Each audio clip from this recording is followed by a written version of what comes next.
Olá, seja bem-vindo a mais uma transmissão aqui com a nossa Web TV do Bocão News. A gente começa mais um programa Pauta Livre para falar de um assunto importante. O Setembro Amarelo já está acontecendo todo esse mês, uma campanha muito importante em todo o país. E a gente traz aqui a psicóloga do grupo App Vida, a nossa Marta Érica Souza, para falar um pouco sobre esse assunto, sobre saúde mental, sobre prevenção ao suicídio. Seja bem-vinda, Marta. Muito obrigada. Então, primeiro vamos começar falando da importância dessa campanha, né? Muita gente ouve falar do Setembro Amarelo, sabe até do que se trata o Setembro Amarelo, mas não tem uma profundidade no assunto, né? Por que essa campanha? Por que a importância dessa campanha? Eu ainda me arrisco a dizer que apenas um mês, apenas o Setembro Amarelo, para a gente falar sobre suicídio é pouco, né? Mas a importância desse mês e dessa ênfase que nós estamos dando, tanto para estudo como para a divulgação desse risco de suicídio, é levar o conhecimento à população daquilo que acontece e acontece todos os dias. Para a gente ter uma ideia, em 40 segundos existe um suicídio no Brasil. Sim. Então, assim, é muito real, né? Então, por que a gente não divulgar a realidade e divulgar a importância de mostrar para o outro que ele não está só? Esse sofrimento não é só dele. Existe uma divulgação, existe uma campanha, existe uma forma de prevenção e ela precisa ser levada em pauta. Durante o ano, você falou aí sobre o setembro, né, que é o mês da campanha. Mas durante o ano você percebe que também há uma preocupação nesse sentido? Isso tem aumentado com o acesso à informação, com o acesso à internet, a notícias relacionadas à saúde mental, à depressão, ao suicídio, tudo que esteja nesse universo? Sim, sim. A internet nós temos os dois polos, né? Nós temos o polo de cuidado, de divulgação e para que principalmente jovens e adolescentes que estão mais ligados às redes sociais, eles possam ter acesso a essa informação, mas também temos o polo de não cuidado. Sim. Né? De querer mostrar estar bem, de querer mostrar que sempre a vida é um mar de rosas. Né? Então a gente tem esses dois polos de cuidado, mas durante todo o ano nós temos divulgações, principalmente em empresas e escolas, a respeito do Setembro Amarelo, a respeito da ideia do suicídio, da ideia da prevenção. Sim. Enfim, é muito importante. Agora, quando a gente fala em prevenção ao suicídio, existe um tabu ainda muito grande, por mais que seja um assunto que com o tempo vem sendo mais debatido, em todos os aspectos, né? No seio familiar, na imprensa, nas escolas, universidades, mas ainda é um tabu muito grande. Por que esse tabu ainda predomina em determinados ambientes? A grande maioria das vezes por falta de conhecimento ou por medo de não saber o que falar. Sim. Imagina que tu dá bom dia aqui para o porteiro do prédio, para o segurança. Bom dia, tudo bem? Ele responde para tu, não está bem. Né? O que fazer quando a pessoa diz que não está bem? Sim. Né? O que fazer quando a pessoa olha para alguém, para algum familiar, para alguém da comunidade ou para o diretor da empresa e informa, olha, não está bem, hoje de manhã eu pensei em me suicidar. Né? Então, assim, falar sobre o que a gente não conhece, falar principalmente sobre transtornos mentais, sobre psicoses, sobre alucinações, é muito complicado, é muito difícil, né? E aí, por isso que a gente sempre pede, a comunidade, ela tem que acolher, a sociedade tem que acolher, né? E aí, se a gente for pensar também em religião, a religião tem que acolher apenas, mas o cuidado da saúde mental, ela tem que vir através do psiquiatra, psicólogo, assistente social. Então, assim, esse medo ainda é uma forma de não conhecimento. Né? Que bom que nós temos agora o Setembro Amarelo e temos diversas fontes aí propagando este conhecimento, né? Para que fique um pouco mais acessível às outras pessoas. Mas o que a comunidade deve fazer é acolher e ser empática com a dor do outro. E de que forma, Marta, a gente pode identificar alguém que pode estar passando por um problema nesse sentido? Né? Existem aspectos que a gente possa perceber no dia a dia, mudanças de comportamento ou algumas outras nuances que a gente ligue o sinal de alerta. Ó, parece que essa pessoa não está bem e tenho que aconselhar, tenho que aconselhar para buscar um profissional ou conversar com a família, algo nesse sentido? Mudança de comportamento é o primeiro ponto a ser pensado, né? Então, a gente sempre pensa em humor rebaixado, aquela pessoa que está isolada, que está triste, que não quer mais falar com ninguém. Mas o contrário também deve ser visto. A mudança de humor de uma forma muito rápida, o isolamento social, a falta de apetite ou o estímulo à alimentação muito grande. Sim, sim. Então, se a pessoa ela mudou o padrão de alguma forma e essa mudança de padrão ela não tem uma propriedade específica, nós devemos tomar cuidado com aquela pessoa. Mas aí nesses casos, Marta, para a pessoa perceber essa mudança de padrão, eu suponho que sejam pessoas próximas, né, do seio familiar, ou de amigos, ou colegas de trabalho que convivem no dia a dia, para conseguir ter essa sensibilidade de detectar isso. Perfeito, perfeito. Por isso que a grande maioria das pessoas que elas chegam a procurar psicoterapia ou procurar um psiquiatra, por exemplo, elas chegam inicialmente levadas por algum conhecido. Sim, Né? Pode sim. ser do trabalho, um amigo do trabalho, o gestor que é muito atento, um amigo mais próximo às vezes é mais interessante. Eles têm esse olhar mais apurado do que a própria família. Porque a família já está naquele ambiente há muito tempo. As pequenas mudanças de comportamento apenas, às vezes, são vistas apenas como tristeza. Sim. Ah, fulaninho tá triste. Ah, fulaninho tá mais calado Ou algo hoje. passageiro, Ou algo né? passageiro, é. Não, bora dar muita importância não, porque semana que vem talvez ele esteja melhor. Ou talvez ela esteja de TPM, né, quando a gente pensa em mulher. Então, assim, amigos e a relação de trabalho e comunidade é muito importante para identificar esses pequenos fatores. Agora, um outro ponto importante a partir do momento que o amigo, o familiar, o colega de trabalho, ele identifica que o outro colega ou o familiar está passando por um problema e que precisa de ajuda, como chegar, como fazer essa abordagem à pessoa e, sobretudo, quando essa pessoa tem resistência a entender que está passando por um problema ou que está passando por um quadro de depressão. Como agir nessas situações? Olha, tudo fica mais fácil quando nos colocamos no lugar do outro. Então, imagina o quão difícil é uma pessoa acordar de manhã, chegar na empresa e ouvir do seu chefe, olha, acho que você tem que ir do psiquiatra. Né? Talvez seja mais interessante perguntar, como é que eu posso te ajudar? Não porque você está triste, mas como eu posso te ajudar? Né? Que movimento eu posso fazer contigo para a gente tentar melhorar? E levar o conhecimento àquilo que está se passando. Olha, fulano, eu percebi que de uns dias para cá você está mais abatido, você está longe do nosso convívio, né? Eu tenho percebido isso, eu estou tendo muita cautela em te dizer isso. Será que a gente não pode ir ali no médico do trabalho? Será que a gente não pode conversar nós dois, caso você não queira ir no médico do trabalho? E ser empático, realmente, né? Estar no lugar do outro e Sim. tentar entender essa dor. Essa é a forma mais fácil.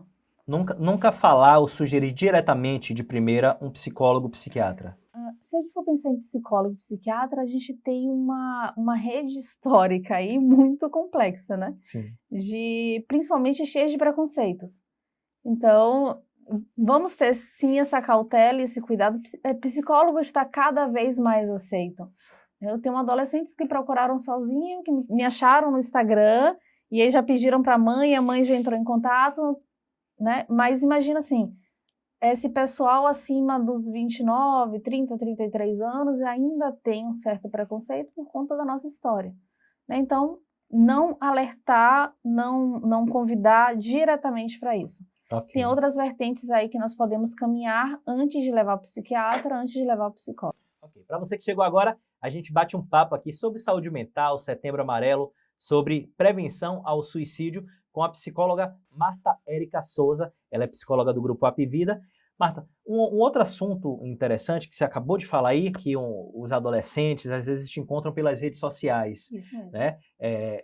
A rede social hoje traz para o adolescente, a depender da forma como seja usada, uma necessidade de se mostrar de uma forma que muitas vezes no seu íntimo você não é. E quando você não consegue atingir aquilo que você considera o ideal, o que é colocado como ideal para você, isso pode desencadear uma série de problemas para essa pessoa. Perfeito. Hoje pela manhã eu li uma matéria sobre isso, que falava sobre a face oculta né, desse pessoal que tenta se mostrar perfeito nas redes sociais. Então, é um mundo perfeito, é um mundo belo, é um mundo inacessível para a grande maioria das pessoas, Sim. né? Então, essa procura para alcançar este mundo, em grande maioria das vezes, traz uma angústia, traz uma infelicidade, porque a grande maioria dos jovens e adolescentes, então, eles não têm maturidade o suficiente para entender que aquilo é irreal, que aquilo é uma felicidade de momento, que todos nós vamos passar por momentos tristes, vamos passar por sintomas talvez depressivos em algum momento da nossa vida e vamos precisar de ajuda, né? O Sim. mundo não é nenhum conto de fadas, mas infelizmente a forma como está sendo colocado, muito erroneamente, as redes sociais, tem mostrado que não, né? Que a gente pode ser feliz o tempo todo, que limpar a casa pode ser legal, que a vida é sair com amigos e não necessariamente cumprir compromissos. Isso é muito complicado, né? Traz uma angústia e traz uma infelicidade muito grande para esses seres aí sociais. Ok. Agora, uma outra coisa que eu queria abordar aqui com você é o seguinte, reprodução de determinados discursos. Né? A gente, no iníciozinho da entrevista, você falou aí que a religião ela pode ajudar, que o seio familiar ele pode ajudar, mas a gente ouve discursos como, por exemplo, tá tentando se matar porque quer aparecer, ou tentou suicídio, é falta de Deus no coração. Né? Fazem essa relação direta e muita gente acredita e reproduz esses discursos. Eu queria que você pegasse alguns desses mais comuns e mais que a gente mais ouve no dia a dia, para explicar e desmistificar isso para o nosso público. Então, assim, reproduzir um discurso é mais fácil do que pensar sobre, ler sobre e desmistificar ele. O quão é mais fácil a gente olhar para uma pessoa e falar, não, Joãozinho estava tentando se aparecer e tentou se suicidar. Ok, talvez ele realmente esteja tentando se aparecer e talvez ele realmente, aquela tentativa seja um grito de socorro. Olha, eu me isolei, ninguém percebeu, eu me cortei, ninguém percebeu, eu procurei ajuda da minha família, da minha comunidade, do meu trabalho, ninguém percebeu e agora que eu estou tentando me suicidar para ver se alguém percebe minha dor, né? Falta de Deus, gente. Bora ter um pouquinho de cuidado, né? Em se pensar o que é o Deus de cada pessoa e qual o papel da religião em qualquer aspecto Sim, da nossa claro, vida, claro. né? Então, Até porque eu acho que se isso procedesse, o número de ateus que se suicidam seria altíssimo, né? imagina, né? Então, Então, o que a comunidade pode fazer é parar de reproduzir, que é muito difícil. sim. Se a gente for pensar aí um pouco atrás, a gente teve a onda de fake news, ou coisas que não eram tão fake news assim, mas eram ditas como, né? A onda de mentiras que circulavam e de falas que circulavam pela internet. E que para parte do público se torna verdade. Se torna verdade, né? Aquela brincadeira, uma mentira dita 1000 vezes é uma verdade. Mas até quando a gente pode falar isso para agredir o outro? Né? E aí a gente sempre parte da premissa, não faz isso com o outro que você não gostaria que fizesse contigo. Né? Todo mundo já sentiu a dor, mas apenas a pessoa que sente a dor é capaz de mensurá-la. Se você estiver com o braço cortado, eu vou olhar para ti e falar, uau, poxa, seu braço está cortado, realmente deve estar doendo. Está saindo sangue, bora tratar, bora ali no posto de saúde. Mas se tu estiver com uma dor interna, se tu estiver com uma depressão, com uma síndrome do pânico, eu não vou conseguir olhar para ti e mensurar. Talvez você acorde todo dia de manhã, tome seu banho, seu café, venha trabalhar, mas as pessoas não têm ideia dessa dor porque elas não têm como ver, como quantificar isso. Né? Então, assim, em vez de reproduzir, bora ter cuidado. Vamos ser empáticos. Né? Acima de tudo, ser empáticos e cuidar do outro. Me parece que é a gota d'água, muitas vezes, para quem está passando por problemas psicológicos, de saúde mental mesmo. Mas o que é que causa isso? O que é que leva a pessoa a esse grito de socorro que é o suicídio? Nós não temos um fator único que vai levar cada pessoa a pensar ou a chegar ao suicídio. Né? Mas, como você falou, é perfeito. É como se fosse, sim, a gota d'água. A pessoa ela não suporta mais sentir aquela dor, então ela já passou por todas as fases de tentativa, tanto de buscar socorro, como de fugir disso, né? que nossa sociedade ensina também isso, né? Fugir é melhor do que enfrentar. Isso é muito errado. Então a gente não tem para onde, a pessoa não tem para onde recorrer, a pessoa não consegue mais lidar com essa dor e é uma tentativa de parar de se comportar, parar de sofrer, né? Até a chegada do suicídio. E aí a gente pensa o outro lado, e como é que fica os familiares, como fica a comunidade, como fica a relação trabalhista que essa pessoa tinha depois desse suicídio? Que é outra vertente que nós também temos que pensar e nós também temos que cuidar dessas pessoas que ficam. Mas a gente pode considerar, por exemplo, depressão como uma das causas de suicídio? Sim, não como única. Sim. Né? Nós temos aí os tipos de depressão segundo a CID. Então, leve, moderada, recorrente, grave. Mas não a única forma de suicídio. Até porque algumas pessoas conseguem utilizar, né, esses sintomas e essas formas de depressão, independente de qual a pessoa esteja, para se reinventar, para ser resiliente. Então, assim, a depressão, sim, é considerado hoje um dos principais fatores para o suicídio, mas não o único. Ok, agora a gente falou aqui da campanha, falou da saúde mental, de depressão, de suicídio, mas a busca pelo profissional, né? Quando que ela deve acontecer, de que forma ela deve acontecer? Há muita polêmica em torno de eu vou procurar um psicólogo, vou procurar um psiquiatra, os dois juntos, primeiro um, depois outro, como que isso funciona? Eu digo sempre que psicólogo ele deve ser procurado a todo tempo, né? Se a gente for apenas no dentista quando o nosso dente dói, a gente vai precisar de uma extração ou de algo mais sério. Se a gente procurar apenas o psicólogo quando a gente realmente percebe esse problema no outro ou em nós mesmos, a gente vai ter um problema que já vai vir muito agravado e já vai vir muito sério para o setting, né? Mas a pessoa solicitou socorro, pediu de alguma forma, fez esse pedido de socorro ou esse pedido de cuidado, leva no psicólogo, leva no psiquiatra. Hoje, infelizmente, nós temos uma defasagem na rede pública de saúde, mas nós temos psicólogos, psiquiatras particulares, principalmente nas redes de saúde conveniadas, temos uma grande gama de profissionais habilitados para atender. Então, em caso de dúvida, procura o psiquiatra, ele vai te alertar sobre possibilidade de medicamento, sobre a psicoterapia. Caso a pessoa tenha muita resistência para procurar inicialmente psiquiatra, pode ser um clínico geral, ou pode procurar imediatamente o psicólogo. O importante é cuidar. Procurar ajuda, né? E procurar ajuda.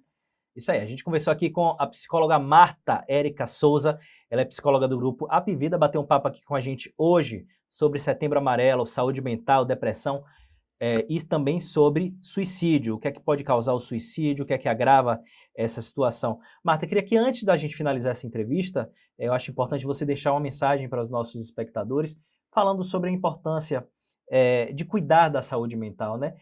A gente fala muitas vezes em cuidar do que dá para ver. Vamos cuidar dos ossos, do coração, vamos cuidar da pele, cuidar dos olhos e esquece de uma coisa que importa muito, que é o que não dá para ver. É o que está na cabeça, é o que a gente pensa, um turbilhão de coisas no dia a dia e que muitas vezes não é levado em consideração. Então, eu queria que você deixasse essa mensagem antes de finalizar. Carinho, amor e respeito a gente sempre pensa em ter pelo outro. Mas imagina o quanto é importante a gente ter carinho, amor e respeito por nós mesmos, né? A gente entender até quando a gente suporta uma situação e a gente perceber o nosso limiar de tristeza, o nosso limiar de alegria. Então se cuida, se observa, olha para ti. Em casos de necessidade, procura um psicólogo, procura um amigo, que com certeza sozinho não é a melhor forma de resolver nenhum problema. Ok. Você atende no Apvida, você quer deixar um contato aqui, um Instagram? Como é que... Isso mesmo, eu atendo na Apvida às segundas, terças e sextas-feiras pela tarde. Sim. Meu Instagram é Marta Érica Souza. Estou sempre disponível, normalmente online, quando não estou em atendimento. Então podem me procurar.